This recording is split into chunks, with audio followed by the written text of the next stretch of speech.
All right, we are back on the record, and I'll move we come out of executive session. Second. It's been moved and seconded. Is there discussion?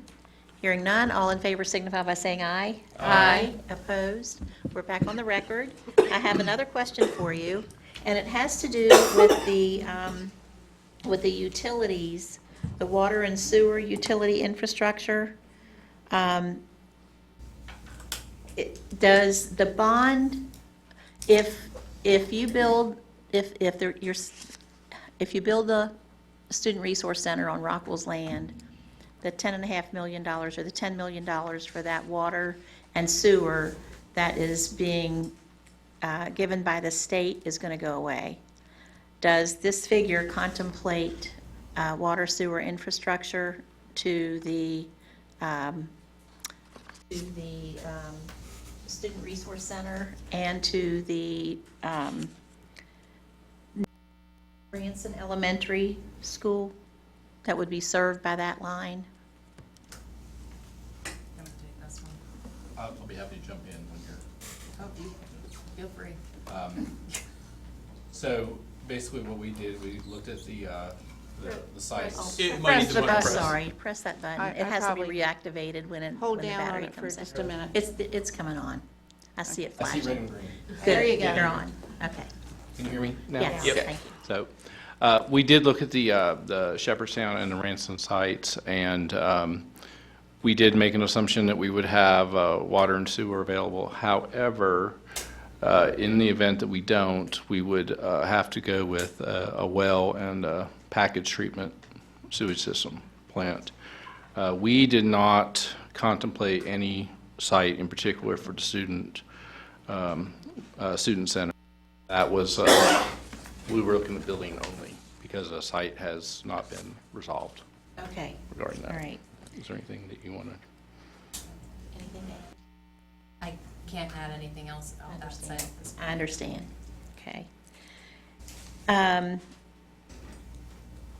Okay. Okay, I think that concludes. All my other questions have been asked, have been answered previously by your presentation. Other questions? I'll have some more questions, but I sort of jumped in front of Josh before. I'll just do a few brief. Okay, so do any existing pieces of infrastructure or land that the school board now owns, will they benefit directly from the infrastructure being built for Rockwell? Will it result in less costs to the school board going forward or in future years when you do potentially build on land you already own? Well, obviously, the Shepherdstown land doesn't come into play with that. The only land that would come into play with that would be the Ranson land that we have that's right there at, was it 115 and Leetown Road and Curry Road. When we purchased that land, you know, we did not anticipate Rockwell being in the picture at that point and running the lines for us. We went through and spoke with the city of Branson, and they gave us options about, you know, if you put the sewer and water in, then you would be the one to benefit when other people hook onto it. And, you know, they went through the whole thing with us. So obviously, there's a way to do it without having the Rockwell water and sewer. Just out of curiosity, who did the school board buy that land from? We bought that from the Strider family. The Strider LLC? I don't remember if it was a Strider LLC. It was not Bill Strider. It was his brother. I'm just curious if that's the same Strider LLC that's actually asking to be reimbursed for the PSD issue later on the agenda. That I don't remember who the actual seller was. I don't believe it was Strider LLC. I mean, it was the brother of Mr. Bill Strider. Okay, turning gears a little bit, you said the bond or the existing bond for Washington on a $150,000 house, which is unheard of now in this county essentially in most parts, would result in $60 in taxes. About $60 in taxes, and that's what it was in, they used the year 2009 before we refinanced the bond. Okay, so the average median home cost in Jefferson County is roughly $250, so it's going to be $120 in taxes essentially for this bond, if you do just rough numbers. The math, yes. So if there was no bond, would you see a decrease of what, $60 on a $150,000 house? Yes, sir. Okay, so essentially the average would be $120. Right. And what we're trying to do is just keep it stable. We're not trying to, increase it, but we want to just keep it stable. You have, on the summary list, you have essentially 3 projects that make up 70% of the entire bond cost. You have the new Ranson Elementary, new Shepherdstown, and the support center. So if this is an immediate needs, 0 to 5 years, would you say those 3 would be year 1, year 2, year 3? I'm just trying to figure out how quickly this money's anticipated to be spent if it's such immediate needs. I mean, 5 years Well- doesn't sound like a really immediate need to me. I can tell you this right now, if you look at the high schools, give me just one moment here to find the right page. If you look at Jefferson High School, it has on there $3.7 million, okay? And part of that is the track that we're putting out there, $430,000. The track is being built right now. So we really need to go ahead and run the bond to recoup those funds.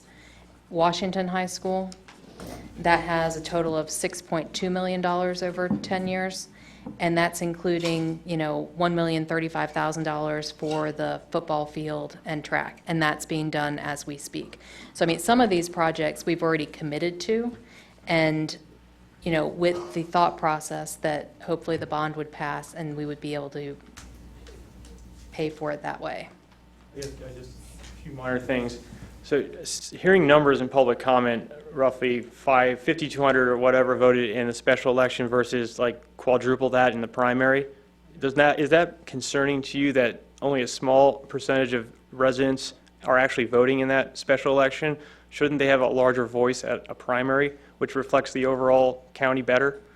Well, everyone has a voice in any election. I mean, obviously, the people that have an interest in it are going to come out. And the last time we did a special election, it was because of the timing of the levy. We didn't have a choice with that one. And we had an over 80% approval rate. It was one of the best in the states.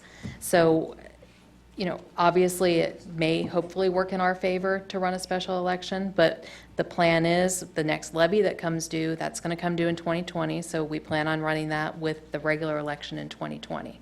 So, I mean, this is more a timing issue than anything else, and a needs issue. We can't wait on some of these facilities' needs. I guess back to the original question, the 3 things that are 70% of the entire bond cost, are they like 1 year or year 5? I mean, just so residents know, hey, you guys, you're going to approve this $70 million bond. We're going to build a Ranson new elementary school in 2 years. Can I defer to Randy on this one? So the process for designing, constructing a new school will generally take about 2.5 to 3 years, from the time the school board hires the architect and then goes through the design process, goes through the review agency processes, and then solicits quotations to actually build it. So it's about a 2.5 to 3 year process. So even if the board decided to immediately proceed with those projects, which they have not made those decisions yet, it would still be about a 3 year. Okay, so, And- wait, just quick, to proceed with the project, so you haven't necessarily agreed to proceed with any of these projects, is that what that means? No, we have voted on Haven't the established an CEFP. order. We have voted on the CEFP, which is a 10-year plan. Now, Shepherdstown Elementary, there is $16 million in here for a new Shepherdstown Elementary School on the land out there by the church. Shepherdstown Elementary School is in pretty bad shape, and it's the kind of thing that none of us on the board feel good about throwing good money after bad at this point. We can Band-Aid it to death, but it's still a school that we're not proud to send our kids to. So, we really need to go ahead and replace that school and build it bigger so that we're not busing kids out of their district to another school as well. And then just one final question. Do you feel legal fees fighting a Rockwell or any other corporation would be better spent on fixing AC units, et cetera, in current schools? Hold your applause, please. I can't comment on the Rockwell issue right now. That's all I have, thanks. Ralph? I did have just a general question about Shipley Elementary. That's the school out near my area, and technically I'm the Harper's Ferry representative on the commission. What's the $259,000 for? Do you know? I do, give me just a moment. It's to add a secure waiting area, and what that is, that's on a lot of the schools. That's just a student safety issue as far as man-locked doors. All of our schools have badge entry so that you need to be buzzed in with ID, but this is to add an additional security measure to the school. That's $50,000. It has to replace the remaining windows. I assume that they're doing a window replacement project, and that's $120,000. And then replacing exterior doors, once again, a safety issue, that's another $50,000. So that, there's the $260,000 there for that school. Next, let me ask first, what is the current capacity of our school? How many kids do we have? And does this increase the capacity at all? That does not increase the capacity at Shipley. Right now, I mean, just generally the whole budget here. You mean the whole bond project or the Shipley So our project? current student population for the county, I'm assuming it's not going to go down, but it may not go up as much as we had anticipated for the 2008 session. But does this have any capacity increase in it, and how much? It does not have capacity increase for Shipley, but it does have capacity increase for student population overall. The Ranson School and the Shepherdstown School would both be built with greater square footage than the current buildings now. Is that? Well, in general, yes. And a question about the school board's decision to do this. Have you all voted to have the October vote yourselves?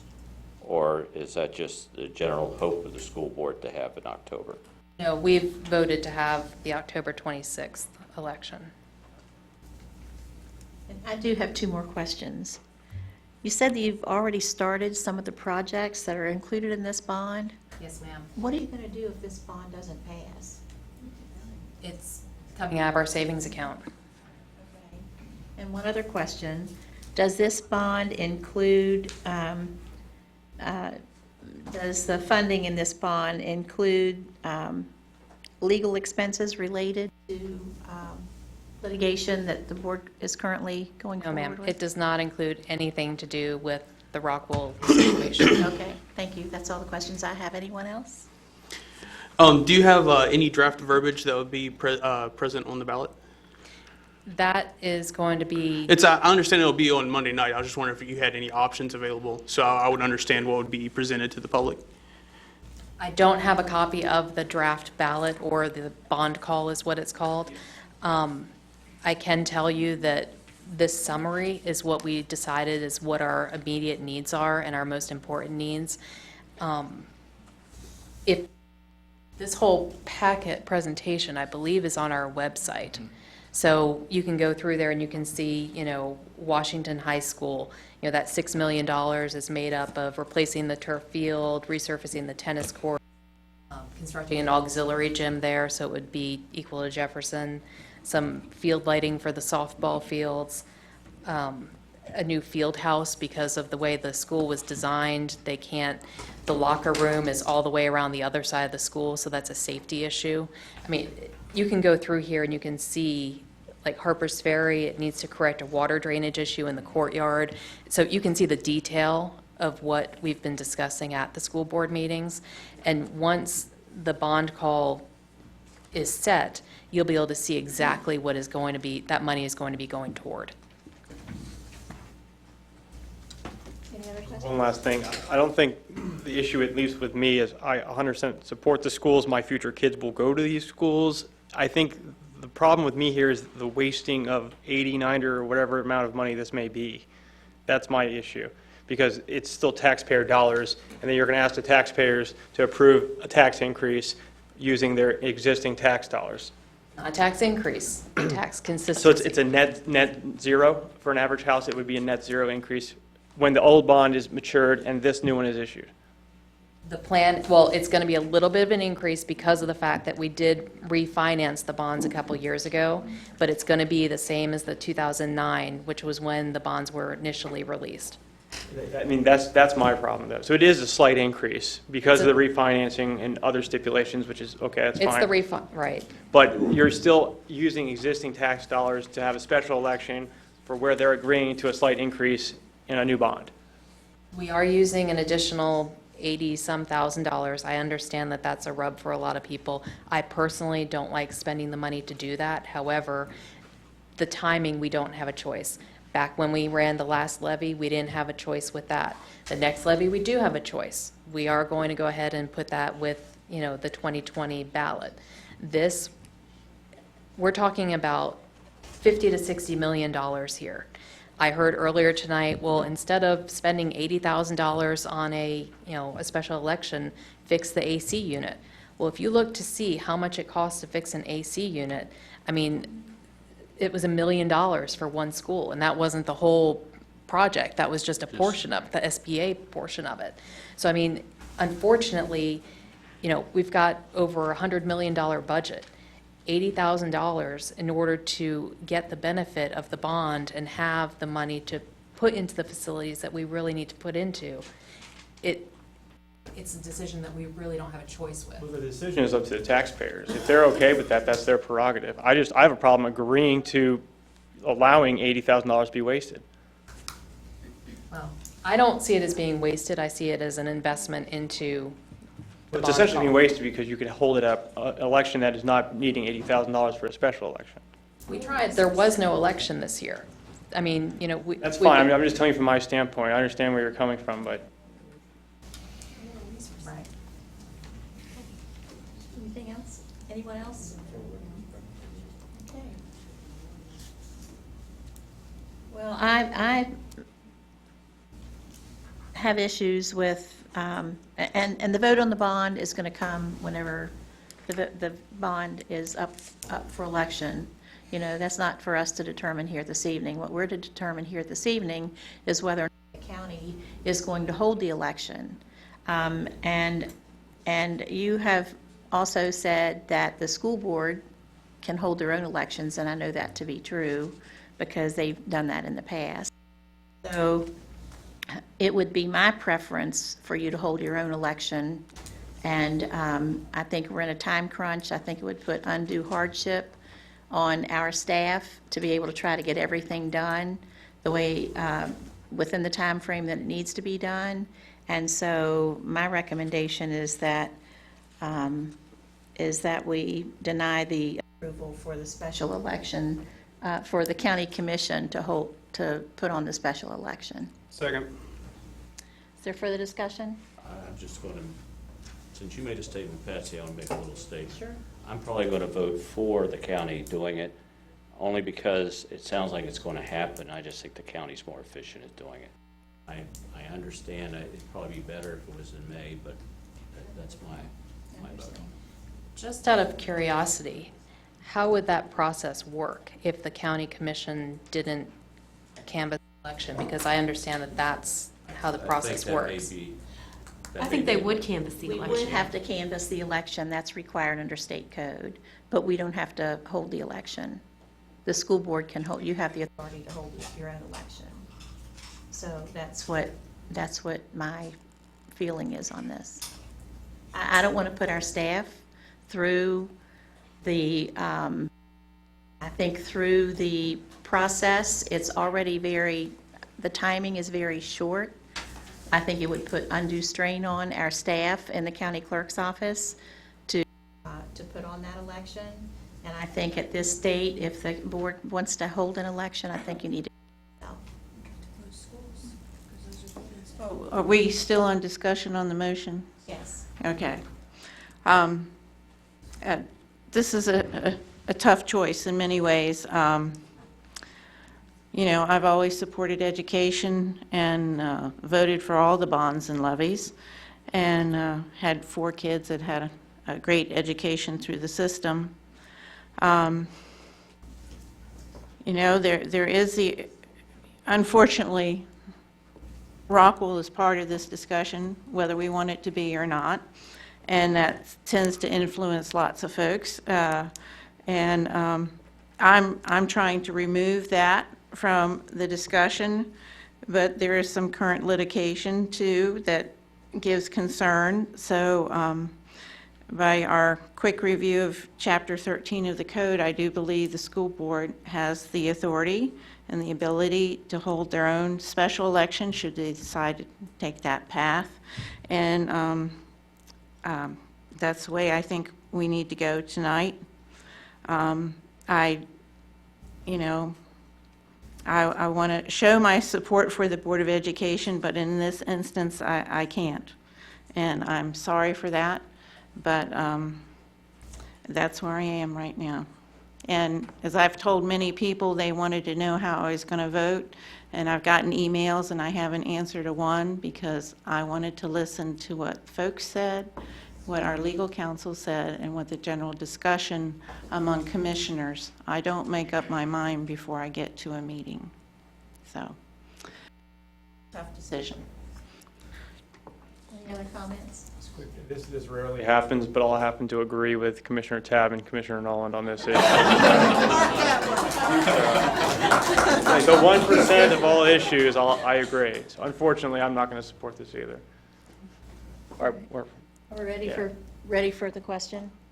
Okay, I'm going to call the question. All in favor of denying that the county commission hold a special election on behalf of the school board, signify by saying aye. Aye. Opposed? Nay, or whatever. Okay. All right, so it's 4-1 to deny that the county will hold a special election.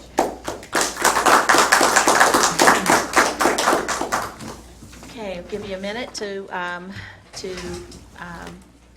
get your things together, and then we'll move on with the rest of the agenda for this evening.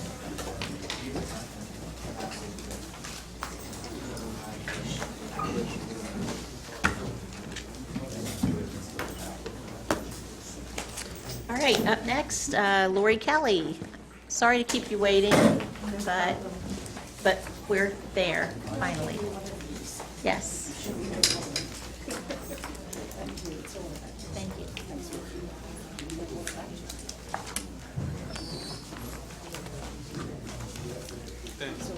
And just for the folks out there in webcast land, this is a funding request for the CASA Volunteer Outreach Campaign. Good evening, and thank you so much for the opportunity to be here this evening and share with you a chance that we have and we would like to ask for your help with. I am Lori Kelly. I'm the president of the board of directors of CASA of the Eastern Panhandle, and I think it's important that you understand just a tad about, there was some information, some preliminary information you got when we requested this, and hopefully you had a chance to read it and you know a little bit about CASA. But I think it's important for you to understand what the origin of this organization was.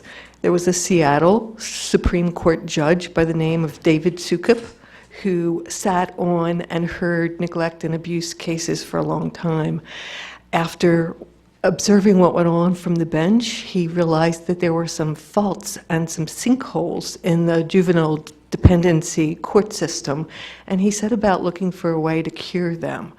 The main thing that came to him was that the children that were involved in these cases failed to get the same representation in court as did the parents who were abusive or neglectful and who brought the family into the court system. He also felt that the lawyers, there was the mother's lawyer and the father's lawyer and the grandparents' lawyer, each of their lawyers spun the story in a way that would best benefit their client without much regard for what was in the best interest of the child. So he sat down and he realized that the solution to this problem in his mind was to create a civilian army of regular people, volunteers, people like you and I, not lawyers and judges. He would ask each of those people to forge a meaningful relationship with a child who was involved in abuse or neglect case. And he would ask that person to go out into the public to speak with teachers, neighbors, doctors, friends, and find out what the real story was, because he felt like he never got any granularity or detail to what was going on in the family, what their family dynamic was, and what was the capacity for the family to rectify their problem and then be reunited. So that's what he did. He went out and recruited volunteers. He trained them on how to do this investigation, and then they would write a report and submit it to the judge. And for the first time, the judges felt like they had a true and fair presentation of what was going on in the family, not what an attorney wanted them to hear. So that's how CASA came into being. That's what we do at CASA, the Eastern Panhandle. So you might well ask yourself, well, why do we need a CASA if we have DHHR? Okay, don't they and Child Protective Services handle these juvenile dependency cases? I'd share with you a quote from Bill Crouch, who's the Cabinet Secretary for the West Virginia Department of Health and Human Services.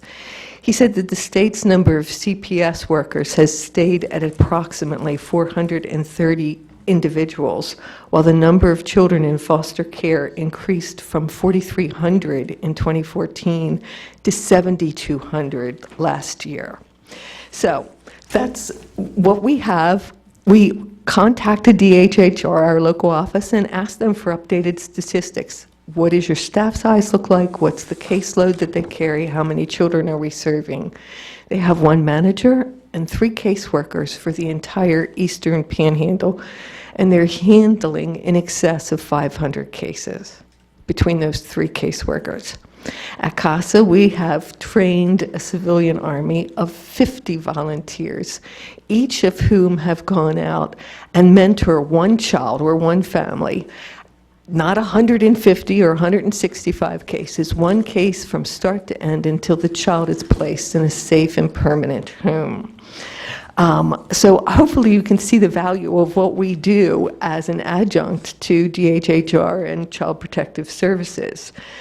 In the beginning of the year, CASA Board of Directors came up with a mission, which was because of the opioid crisis and the large burden on the family court system, we wanted to try to shoot to double the number of advocates that we had to serve the Eastern Panhandle this year. That's a big chunk of the elephant to bite off. And so we went out and talked to everybody who would listen to us, and we told our story, and our good friends in the media took up our cause, and they shared that story with the public. The great news is that our community responded. In May of this year, we graduated our largest advocate class ever, which was twice the size of what our normal class is. This year, we intend to run 3 training sessions instead of 2, and if each one of those could be twice as large as normal, we think we're going to be well on our way to serving more children than ever before. National CASA has recently taken on the financial burden of developing a national marketing campaign. We are a nonprofit with no marketing budget money whatsoever. So they are willing to gift us with all these great digital assets that they have created. They're going to do national television spots and so on and so forth. So we have come to each of the 3 counties asking each of you to make a very small contribution so that we can then back up that national television campaign with local billboards, with digital, strategic digital placement on the internet, and with a very small amount of printed material. That way, when they see these ads on TV, these are backed up by other materials right in our own community. We believe that this will help us get the larger number of advocates that we need in order to serve a larger number of children in this area. It's a small amount of money for you. It's a large step for us. We've been to Berkeley County. We were at Morgan County this morning. We've made the same request of each of our counties, so no one is bearing a greater burden or a lesser burden than the other. I do, if I were in your shoes, I'd want to know what's in it for the people, the citizens of Jefferson County. And I can tell you that when there is a CASA advocate on a case, that child is more likely to find a safe and permanent home. When there's a CASA advocate on the case, that child is less likely to ever return to the foster care system. These children do better in school, in math and reading. We track them against a control group in our own schools. And so I would just remind you that a rising tide lifts all boats. A small investment on your part will allow us to launch this marketing campaign and perhaps secure more advocates for all 3 counties of the Eastern Panhandle. So we'd very much appreciate your help. Thank you for giving me a few minutes to chat with you, and if you have any questions, I'm happy to handle them. I think my first question is to Stephanie. Do we have $5,000 that we can? Cool severance. Cool severance. One day I that thought can that's what you were end. gonna One say. day that will not be the answer. That day is coming. Okay. I just wanted to be sure there was $5,000 there. There's still $5,000 in cool All severance. right. Yeah, because we've Okay. used it a lot this year. We have used it a lot, and I, this is absolutely a wonderful program. We have 2 grandchildren that were fostered, and they were fostered for a very short period of time before they became our grandchildren. So I know how important this program is and what a service it is to the community and to the families, and especially to the children. So thank you for that. Well, and I was on the WISH Grant Committee. When CASA was interviewed, I was on, and I think you got a WISH grant.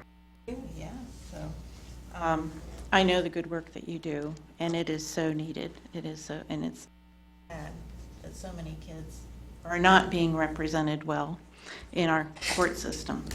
So if we have the funding available, I'm all for it. But in the future, a more ideal time to approach us for funding is budget time.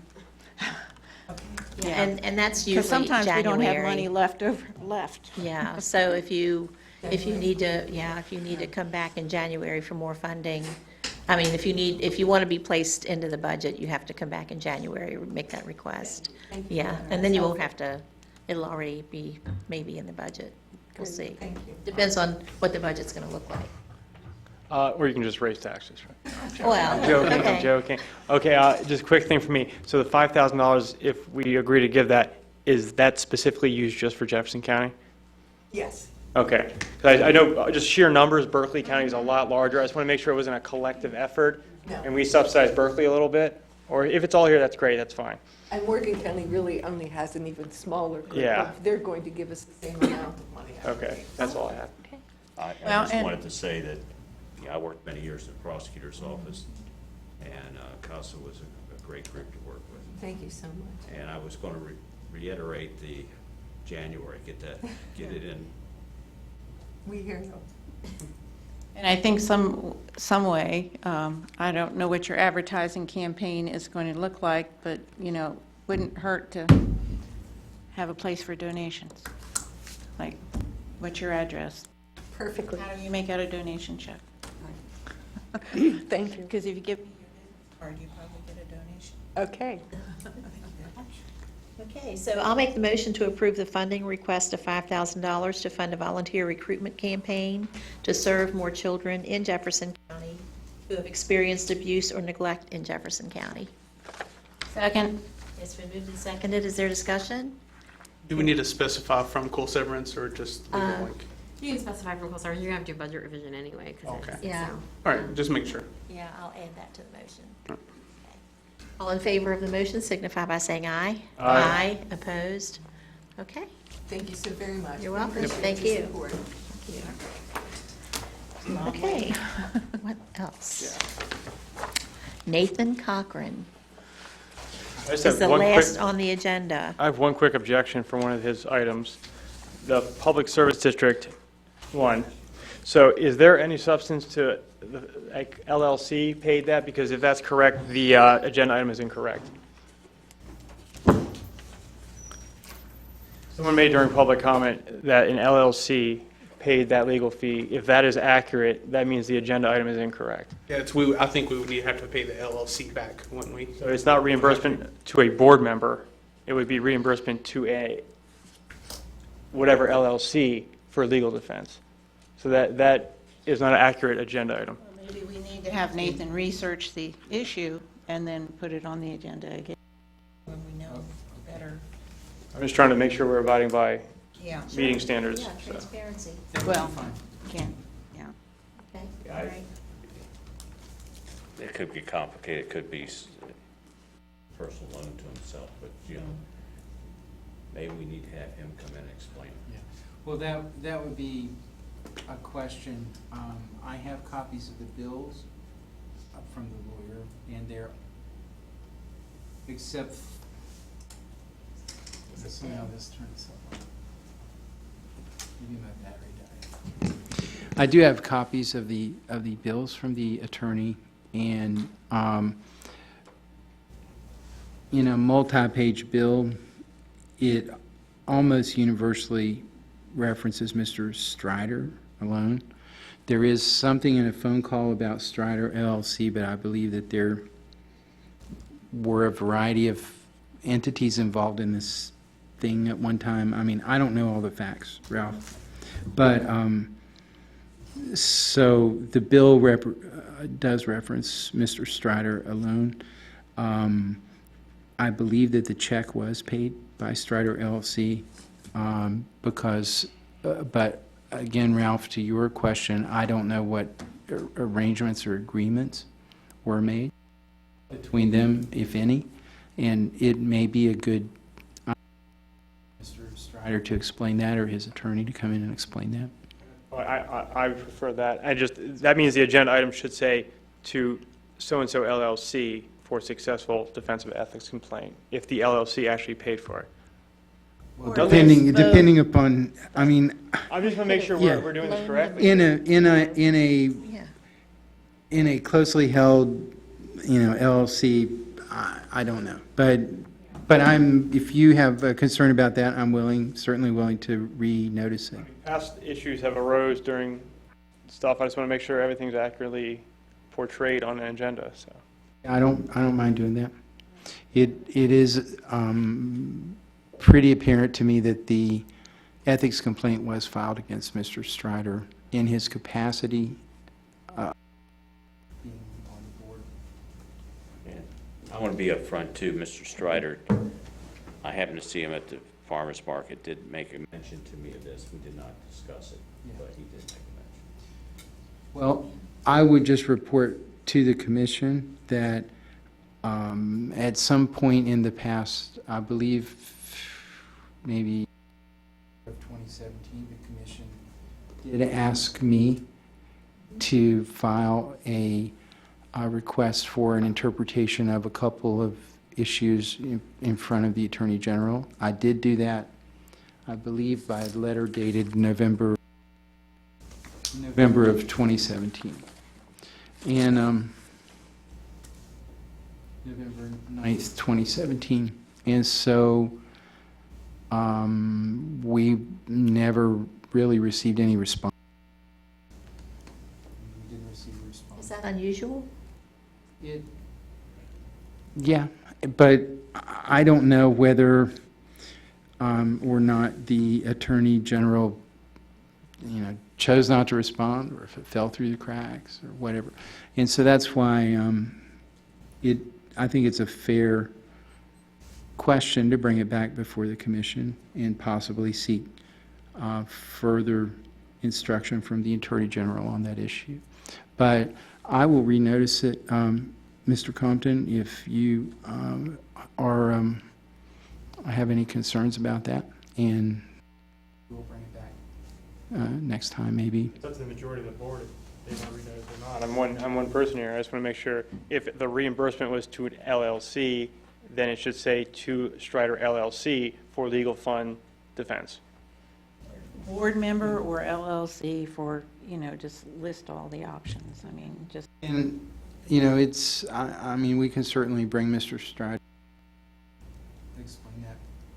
My only concern that is that it's already been about 2 years, almost 2 years, and maybe longer. I don't remember when the complaint was filed, but it's been a long time. I don't want to keep putting it off. I think it has to be resolved one way or the other. I don't think we can even go in more discussion if it's not accurately on the agenda right now, so. That's just. All right. Okay. So we'll put it back on for another time. All right. Okay, so if we want to run through my list here real quickly. Item number 1, the county cable franchise agreement We are continuing negotiations. I'll just leave it at that. And I won't belabor it. With regard to the FEMA matter, the settlement issues are continuing, and I believe we're going to work that out, but it just takes a while to percolate back through all of the governmental agencies involved.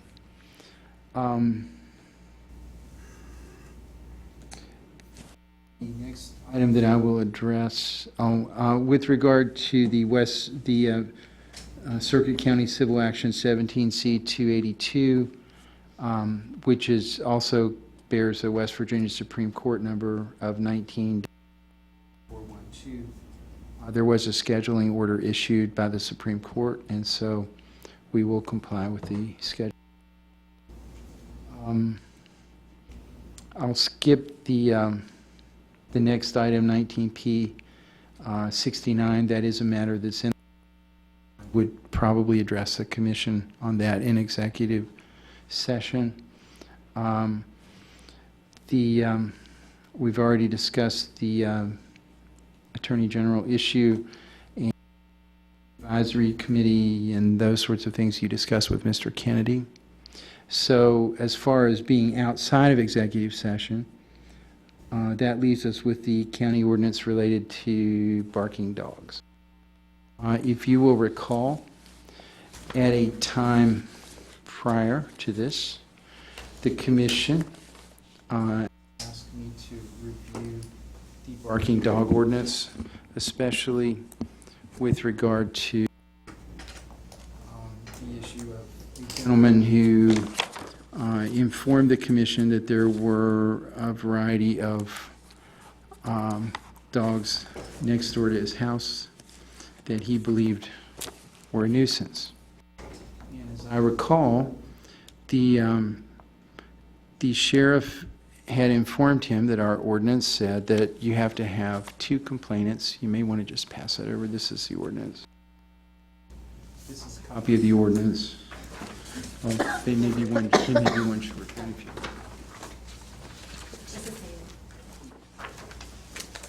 So this is a copy of the ordinance dated October 9, 2008. And so the question then that the sheriff had as far as enforcing this ordinance against the neighbor in this particular case relates to the section C in the definition section, section 1. And that public nuisance is defined there, and it says it shall mean dogs or dogs that excessively bark more than 15 minutes. I'll skip over that. Unreasonably loud, and have a character, intensity, and duration to disturb the peace, quiet, and good order, and which gives rise to complaints from at least 2 persons living in different households regarding a breach or disturbance of the peace of others. So it's my recollection that the gentleman who brought this to the commission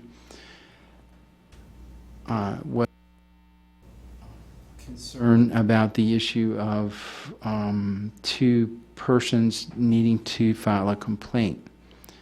And because, as I understood him to say, the location of his house and the house of the folks that have the alleged dogs are a little remote, and he doesn't have anyone else that will complain. Right. I drove out and just viewed it from the road. And Okay.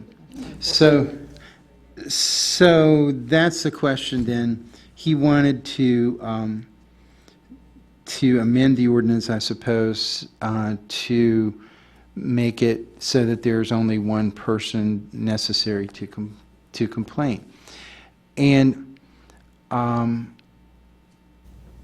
there are really 2 issues with that. One is the sense of the ordinance, I think, requiring 2 persons, I think, prevents abuse of this ordinance by someone who is maybe vindictive, and certainly I'm not saying that this gentleman is that in any way. But just generally, the old saying is hard cases make bad law. And in this particular ordinance, I believe it's contemplated that there would be two people that would be verifying, in effect, this issue is going on. But the more problematic legal issue is that the statute gives the commission the authority to abate public nuisances. And the problem then is you go back to the definition of what a public nuisance is. And of course, the statute we're founded on is here is 713 KK.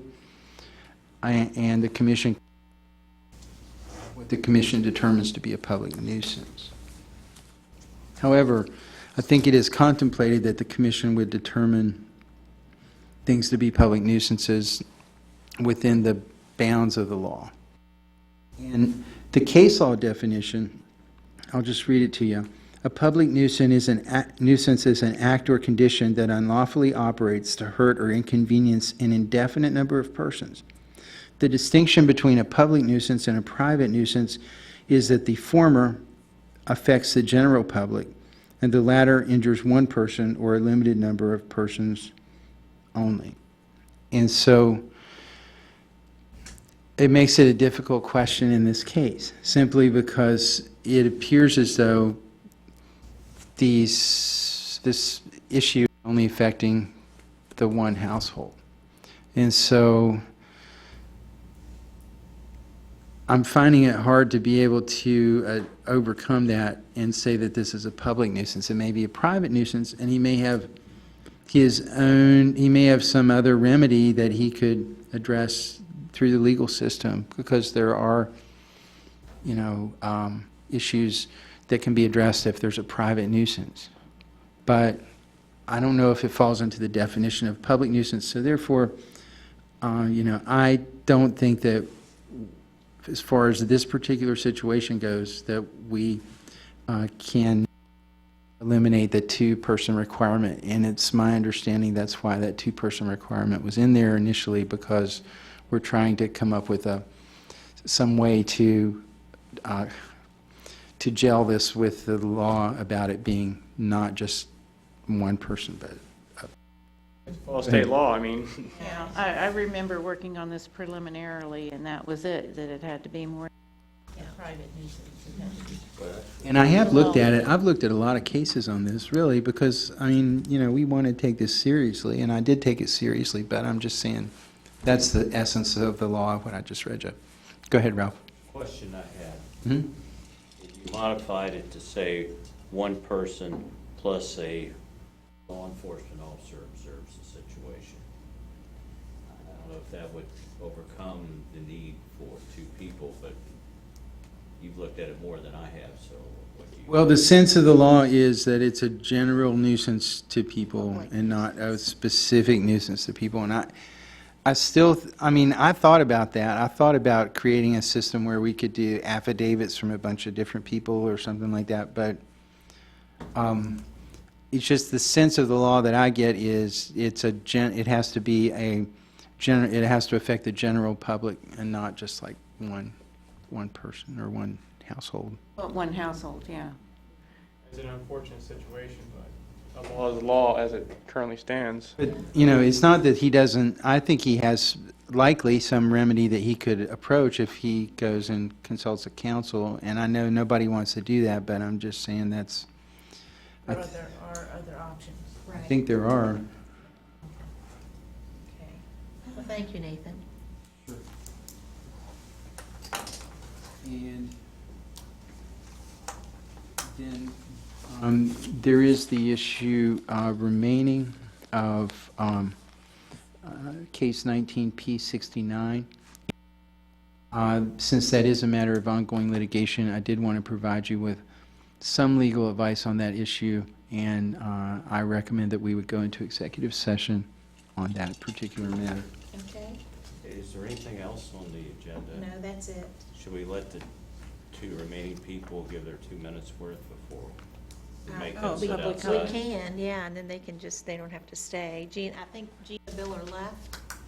Thanks. So David, that leaves David Tabb. So Mr. Tabb, come on down, and we'll put a microphone at the podium. And you can make your comment.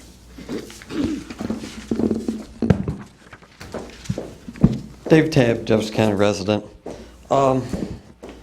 Not very often do I see eye to eye with you guys, but the school bond election deal, I think y'all hit it on the head. They have an opportunity to do it themselves. They're going to pay for it anyway, so put the burden back on them. If they want to waste our taxpayer dollars, then let them do it on their own. So I applaud you for that decision, because the previous election, special election, was not done legal, even though I challenged it. The outcome was not good for the people, and and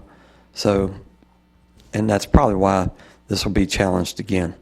They do have the opportunity to do it. They just wanted to make sure that they got it. They would have a second chance at it later on, and that's why the election in 2013 in December was done. They could have done it in May and got the same results, but they chose not to. Also on the CASA issue, I've intervened before with kids. They do a good job. It's another issue that it's the times. It was also back when I was growing up, my parents were involved in it, even though it wasn't called that.